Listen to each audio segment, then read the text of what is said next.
On Wednesday, September 7th, residents gathered at Town Hall to once again voice their concerns about the development at 557 Highland Avenue, where the former Muzi Ford dealership was located. Real estate firm Bullfinch proposed building an innovation center for office, laboratory, and accessory retail uses. The center will consist of a 3-story building, a 5-story building, and a 5-level garage. Predominantly frustrated residents and attendants explicitly expressed their opposition to the current proposed scale and density. Municipal producer Yu Xiaoyuan has the report. This is not the first time residents asked the proponent to scale down the project. Although residents gave positive comments on Bullfinch's community outreach efforts, many felt their true concern was not being heard. And wearing pins that said it's too big, they wanted to make sure this time their message was clear. We have been coming to these meetings for almost a year or over a year. We have said time and time again, it's too big. You started with a low-end FAR of 0.70. I want you to start from that. You put that line in place. That has to be something feasible that development can be. What is the town getting to justify that 80% bump in FAR and traffic and congestion? And the fact is, I don't see much. Talk to your constituents. Are they clamoring for more office space and lab space in town? They are not.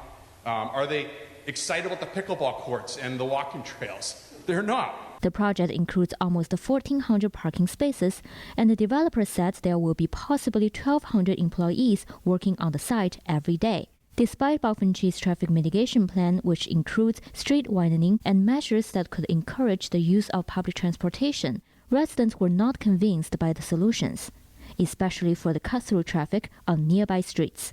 So this is what I see when my kids are riding their bike in the street. I have to tell them to constantly watch out for cars coming through and potentially, not looking out for them. If this project's going to go up, the amount of cars that's going to go into my street because they have nowhere to go or they're backed up in that street concerns me immensely. Every street in Needham will be affected by this development. If you work there and you live in Westwood, Medfield, Dover, Sherburne, you're coming through the center of town. The public trans, the biking, it's a pipe dream. It's not going to happen. No one's taking public trans there. If you worked in this building and you lived in Malden, you're going to take the T into Boston and then T out to Needham? I don't think so. Planning Board voted to continue the hearing to October 3rd for the board and the proponent to discuss possible revisions. I need time to digest what we heard tonight and to review again the changes that have been made to the plans and to consider them and to possibly discuss amongst ourselves and possibly with the developer as to how this project may be able to be tweaked a little bit more to address some of the neighbors' concerns. For Needham Channel News, I'm Yu Xiaoyuan.